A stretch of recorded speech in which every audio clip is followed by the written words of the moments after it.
1882 में जैसे ही फैटिक रिएक्शन की एंथ्रोपोजोग्राफी विश्व के सामने आई, ठीक वैसे ही इसके साथ साथ अन्य संकल्पनाएं भी इसके सामने आई और ये संकल्पना आज इतनी महत्वपूर्ण है कि इनका अध्ययन किए बिना मानव भूगोल का अध्ययन संभव ही नहीं है।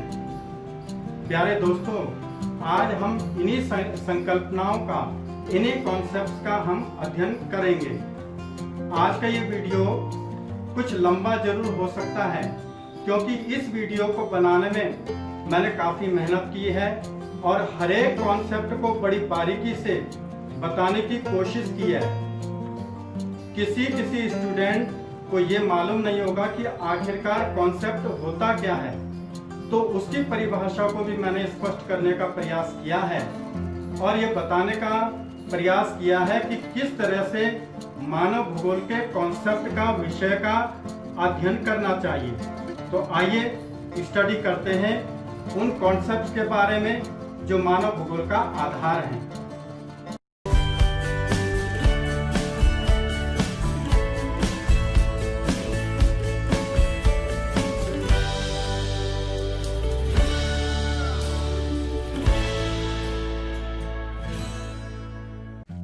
प्रिय छात्रों, आज हम कक्षा 12 के मानव भूगोल के मूल सिद्धांत पाठ 1 मानव भूगोल की प्रकृति एवं विषय क्षेत्र के भाग 2 का अध्ययन करेंगे।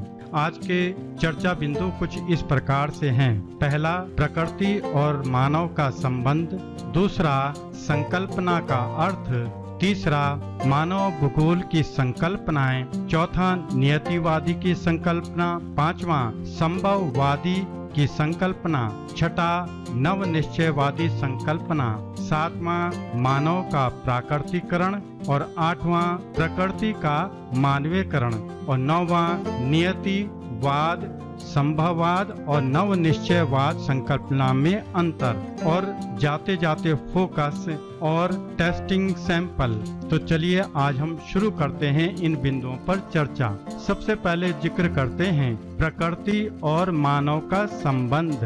प्रिय छात्रों, मानव अपनी आवश्यकता के लिए प्रकृति पर निर्भर रहता है और मानव प्रकृति को प्रभावित करता है, प्रकृति मानव को प्रभावित करती है। इस कारण से मानव और प्रकृति के बीच में एक संबंध बनता है और इन संबंधों की जो व्याख्या है वो मानव भूगोल मानव शरीर रचना की तरह से करता है।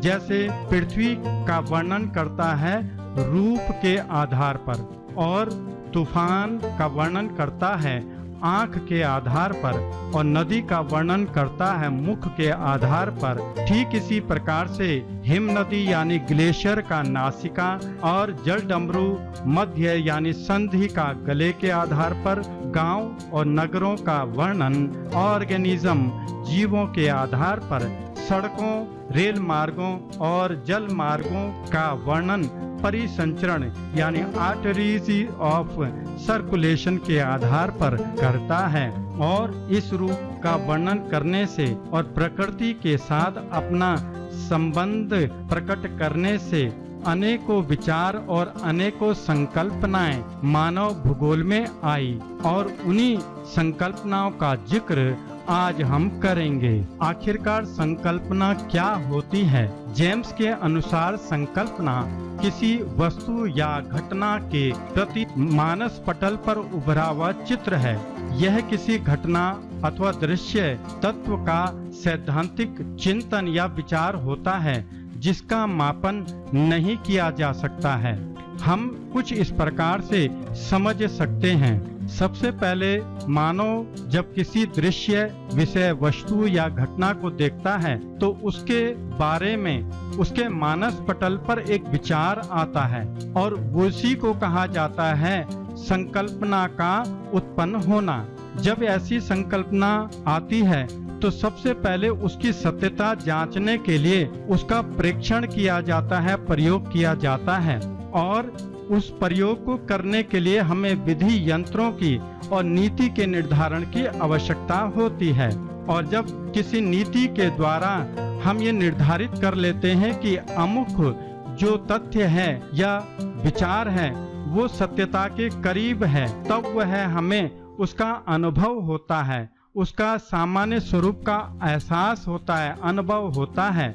लेकिन इस अनुभव को जानने के लिए, उसकी पराकाष्ठता और सत्यता को परखने के लिए तब अलग अलग विचार आते हैं और तब उनमें होता है तर्क, और तर्कों के माध्यम से, विचारों के माध्यम से तब एक नियम बनता है जो हमें उस सिद्धांत की सत्यता की ओर ले जाता है। और नियम के द्वारा ये पता किया जाता है कि उस सिद्धांत को सत्यता के जांचने के लिए कैसे, किस नियम का पालन किया जा सकता है।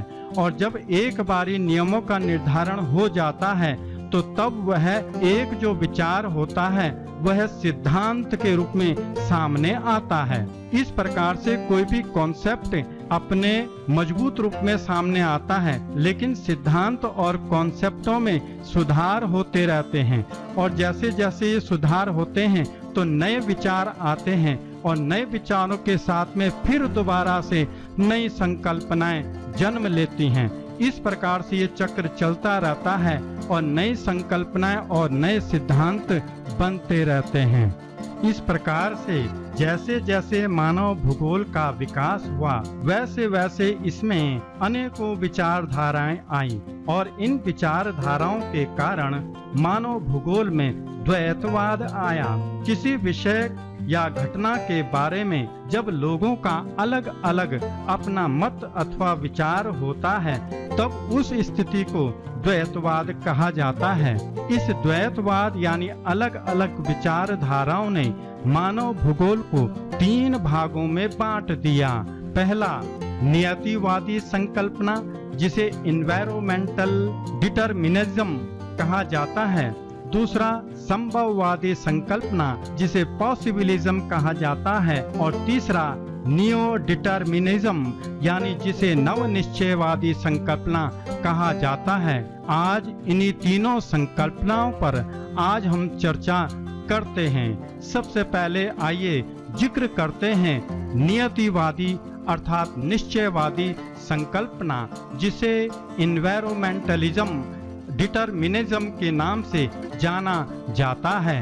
तो नियति का अर्थ होता है मजबूरी। इस विचारधारा के अनुसार मानव की नियति है कि प्रकृति शक्तिशाली है और मानव उसकी शक्तियों के आगे तुच्छ है।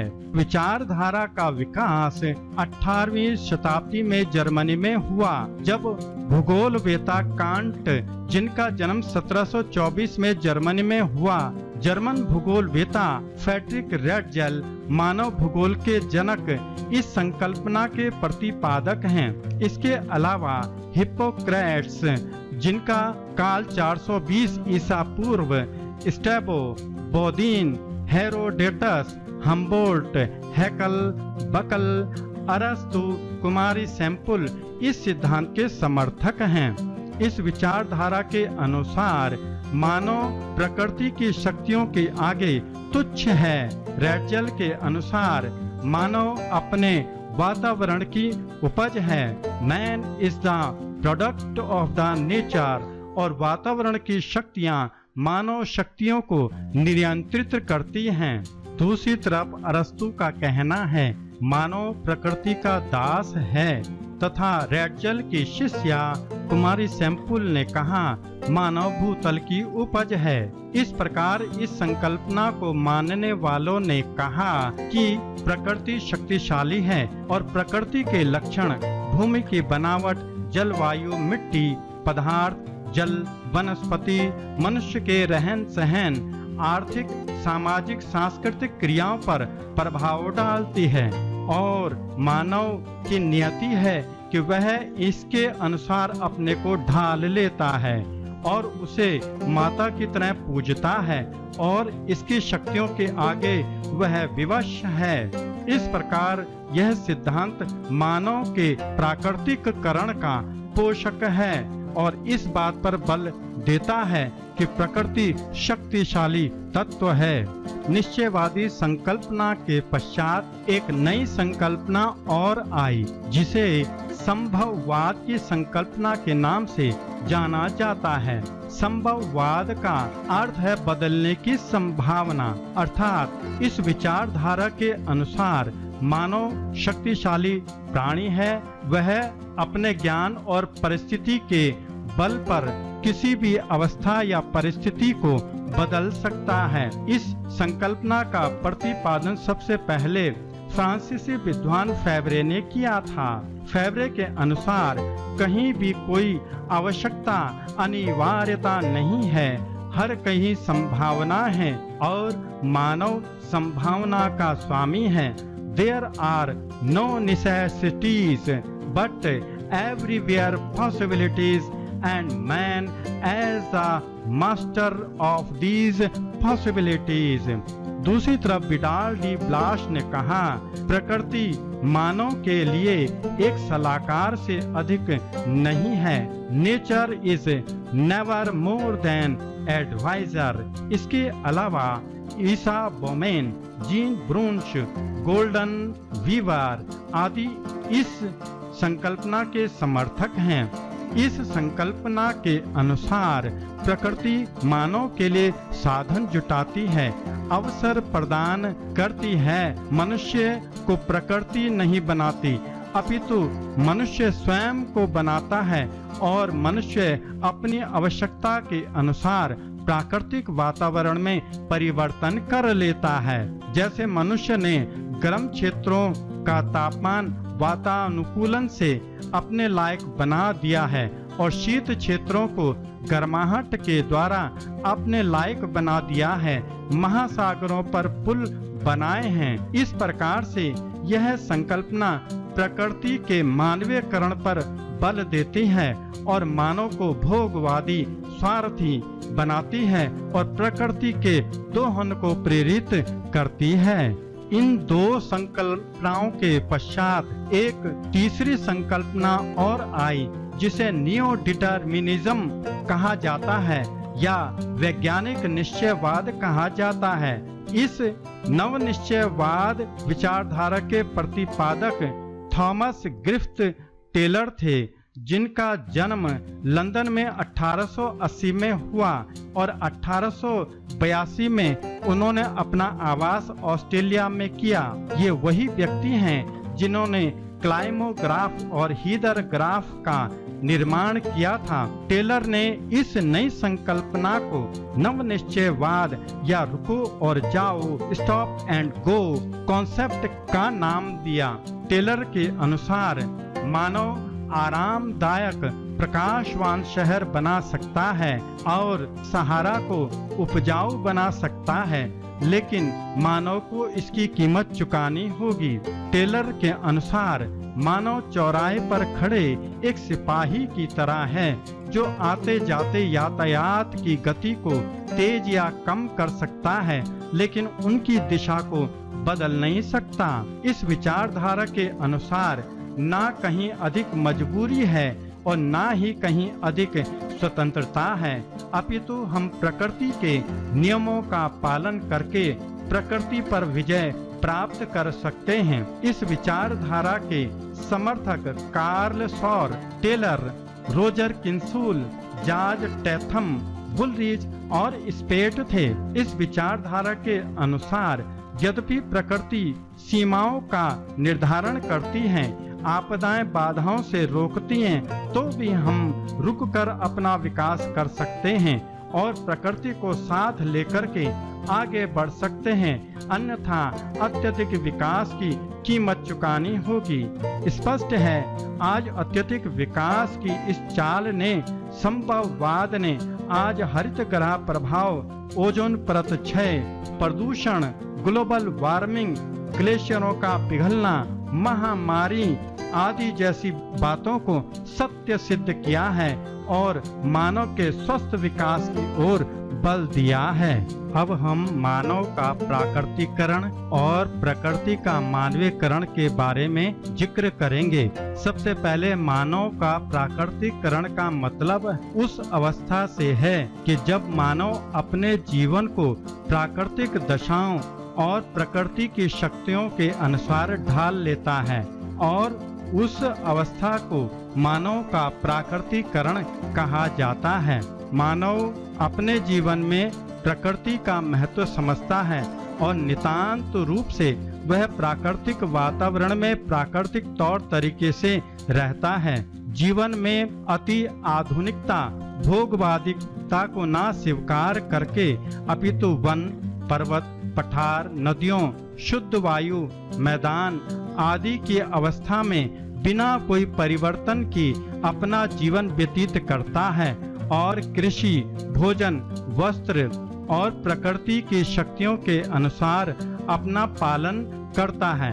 वह प्रकृति से प्यार करता है, प्रकृति को पूजता है, उससे भयभीत होता है और उसके अनुसार अपना जीवन पूरी तरह से ढाल लेता है। इस तरह से प्रकृति को अपना जीवन मानता है और उसके बिना रह नहीं सकता। तब मानव का प्राकृतिकरण कहा जाता है। जैसे आदिवासी लोग आज भी जंगलों में प्राकृतिक अवस्था में ही अपना जीवन जीते हैं। अब हम जिक्र करते हैं प्रकृति का मानवीयकरण।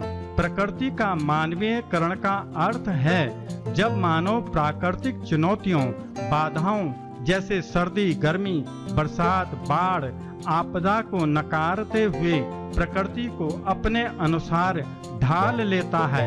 उस अवस्था को हम प्रकृति का मानवीयकरण कहते हैं।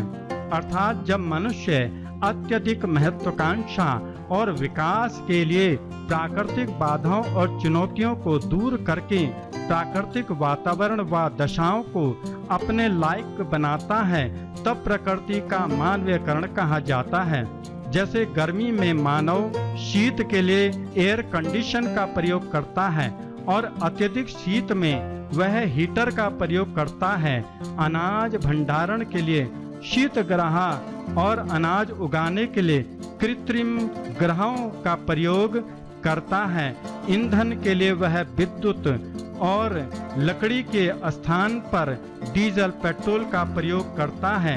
इस प्रकार से अपने बनाए गए साधनों का प्रयोग करने के साथ साथ वह प्रकृति का दोहन करता है। इस प्रकार से प्रकृति का दोहन करने के कारण इस अवस्था को प्रकृति का मानवीयकरण कहा जाता है। आइए तीनों संकल्पनाओं के मध्य अब हम अंतर स्थापित करते हैं। सबसे पहले निश्चयवादी संकल्पना प्राकृतिक शक्ति को सर्वोपरि मानती है, तो संभववादी संकल्पना मानव शक्ति को सर्वोपरि मानती है। तीसरी तरफ नव निश्चयवादी प्रकृति व मानव के मध्य संबंध स्थापित करती है। दूसरी बात, निश्चयवादी मानव को कमजोर मानता है, संभववादी प्रकृति को चुनौती देता है और नव निश्चयवादी दोनों के मध्य संतुलन स्थापित करने की बात कहता है। तीसरा, निश्चयवादी प्रकृति प्रेमी का समर्थन करता है, संभववादी मानव को भोगवादी बनाता है और नव निश्चयवादी मानव को सचेत करता है। चौथा, निश्चयवादी प्रकृति के संसाधनों का प्रयोग पर बल देता है। दूसरी तरफ मानव विकास को ज्यादा सर्वोपरि मानता है, जबकि दूसरी तरफ नवनिश्चयवादी मानव को प्रकृति के नियमों का पालन करने को कहता है। पांचवा, निश्चयवादी मानव का प्राकृतिकरण की दशा है, जबकि संभववादी प्रकृति का मानवीयकरण की दशा है और नव निश्चयवादी दोनों के मध्य की स्थिति को दिखाता है। छठा, अरस्तु, स्टेबो, रेड जेल, सैम्पुल, हेरोडोटस इसके समर्थक हैं, जबकि संभववादी में फेब्रे, विडाल डी ब्लाश, ईसा बोमेन, जीन ब्रूंश आदि इसके उदाहरण हैं।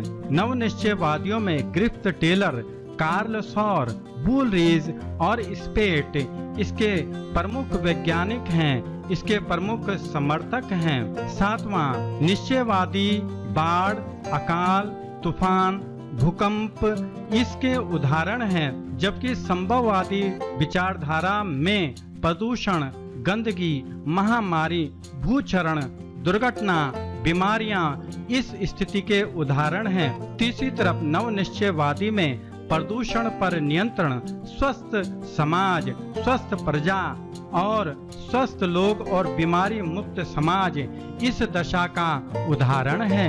इन बिंदुओं के पश्चात अब आइए फोकस शुरू करते हैं। सबसे पहले मानव भूगोल प्रकृति और मानव के संबंधों की व्याख्या मानव रचना की तरह करता है। दूसरा, पृथ्वी का वर्णन मानव भूगोल रूप की तरह से करता है। तीसरा, गांव, नगरों, शहरों का वर्णन मानव भूगोल जीवों के तौर पे करता है। चौथा, संकल्पना मानस पटल पर उभरा हुआ चित्र है जो अमूर्त होता है। पांचवा, नियतिवाद, संभववाद और नव निश्चयवाद मानव भूगोल की 3 संकल्पनाएं हैं। छठा, नियतिवाद के प्रतिपादक फ्रेडरिक रैडजेल हैं और सातवां, संभववाद के प्रतिपादक हैं फेब्रे और आठवां, नव निश्चयवाद के प्रतिपादक ग्रिफ्थ टेलर हैं। नौवां, मानव प्रकृति का दास है, यह अरस्तु का कथन है। 10वां, प्रकृति सलाहकार से अधिक नहीं है, विडाल डी ब्लास का कथन है। 11वां, कहीं भी अनिवार्यता नहीं है, सब और संभावना है, यह कथन है फेब्रे का। और 12वां, क्लाइमोग्राफ और हीदर ग्राफ के निर्माता ग्रिफ्थ टेलर हैं। फोकस के साथ साथ आज हमने आपके लिए एक नया बिंदु स्टार्ट किया है जिसका नाम है टेस्टिंग सैंपल। आइए टेस्टिंग सैंपल शुरू करते हैं। इसको आप अपने अध्ययन के तौर पर अपना मापन कर सकते हैं। सबसे पहला, निश्चयवादी संकल्पना के प्रतिपादक कौन है? नंबर 2, मानव का प्राकृतिकरण से क्या तात्पर्य है? नंबर 3, मानव भूतल की उपज है, यह कथन किसका है? चौथा, कहीं अनिवार्यता नहीं है, सब और संभावना है, फेब्रे के इस कथन का क्या अर्थ है? 5वां, नव निश्चयवाद क्या है, इसका वर्णन कीजिए। मुझे उम्मीद है आज जिस कॉन्सेप्ट का हमने अध्ययन किया है, स्टडी किया है और जिन कॉन्सेप्ट्स को हमने यहाँ पर देखा है, विचार किया है, वो आपको पसंद आए होंगे और आप अपनी स्टडी में उसे शामिल जरूर करेंगे। मुझे उम्मीद है फोकस पॉइंट जो यहाँ पर दिया गया है आप उसको जरूर फोकस करेंगे। साथ साथ में मैंने यहाँ पर टेस्टिंग सैंपल आपको दिया है। ये टेस्टिंग सैंपल में वो क्वेश्चंस दिए हैं जो प्रतियोगिता की परीक्षाओं में अक्सर पूछे जाते हैं और ये एवरग्रीन क्वेश्चंस हैं।